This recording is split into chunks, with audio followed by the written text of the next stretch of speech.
So I want to This tell you a flawless story about mansion this draws absolutely visitors from perfect afar, mansion in but a Savannah, secret Georgia. genius is I mean, built into it is so flawless that people still travel from all over to see it.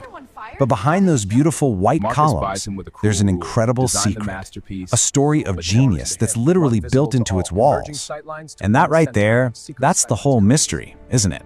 That one sentence tells you everything you need to know about the Grenville estate. It's a story about vision and injustice, and about a legacy that wasn't written in ink but in stone and geometry, hidden right there in plain sight.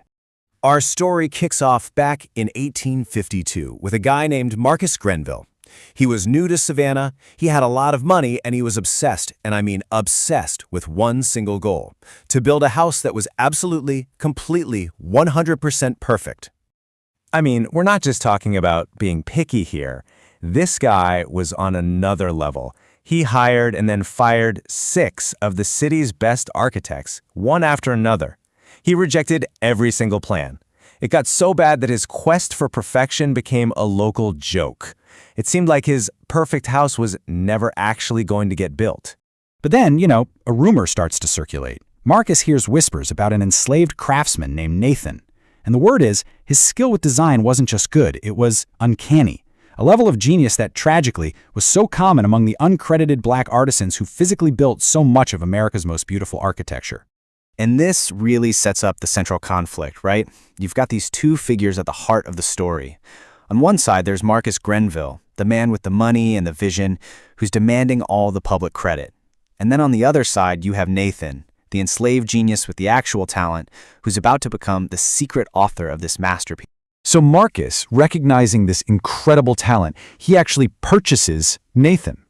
But this wasn't just a job offer. Oh, no, it came with a cruel, twisted bargain that would define Nathan's entire relationship with his own work, a kind of exploitation that was just horrifyingly common at the time. So here's the deal he lays out. Nathan would get all the materials he needed. He would have authority over the construction. He would draft every plan, oversee every single detail. But Marcus laid down this one brutal rule. Nathan was forbidden, absolutely forbidden, from ever setting foot inside the home he was about to create. Now, you'd think, faced with that kind of cruelty, Nathan would be defeated. But no, he saw something else in this impossible condition. He saw an opportunity. A chance to build something that would last, something that would outlive all of them, the men, the rules, and the injustice of it all. Which brings us to a huge question, right? How does a brilliant artist sign a masterpiece that he can't ever enter? How do you leave your mark on something you're forced to pretend you didn't create? Well, Nathan's solution was just genius.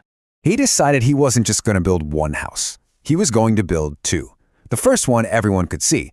But the second one, well, that was an invisible architecture, built right into the very bones of the mansion, a secret layer of design that only he would ever truly understand. He couldn't sign his name, so he signed it in other ways. He arranged the load-bearing points throughout the house into a perfect hexagonal pattern that no one would ever notice. He designed certain rooms so that sound would travel in a very specific way. He created secret sightlines that all converged on one single point in the house. And he even hid coded symbols in the decorative carvings on the grand staircase. He even wrote about it in his secret journal. He said Marcus Grenville could have the visible house, the one made of brick and wood. But the real architecture, the soul of the building, the one written in math and light, that belonged to him. It was just this incredible act of defiance. So for 7 long years, this is the reality.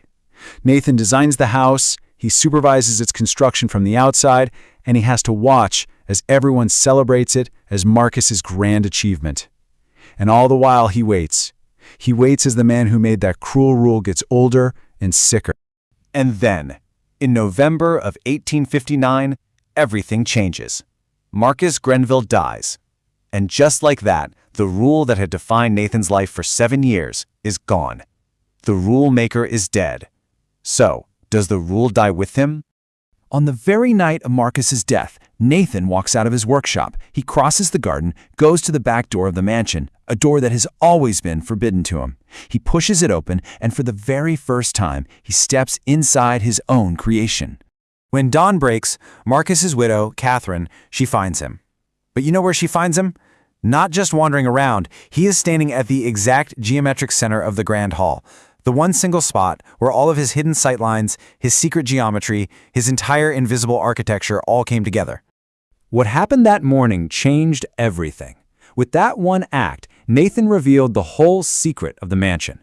And suddenly, Catherine Grenville had a very, very difficult choice to make about what to do with the truth.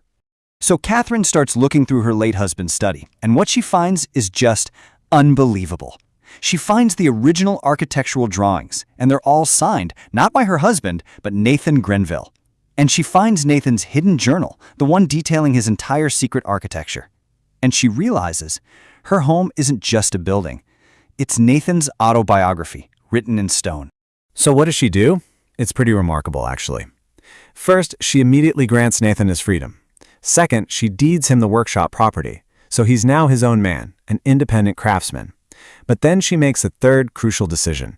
She chooses to maintain the public lie to keep her husband's reputation and her family's name intact.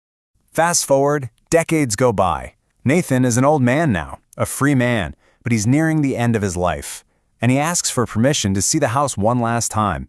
He walks into that main hall, stands on his central point, and just looks around, and sees that his creation, both the visible one and the invisible one, has endured. It's still perfect. And that's the thing. That house is still standing in Savannah today. If you take a tour, the guides will tell you the official story, all about Marcus Grenville's vision.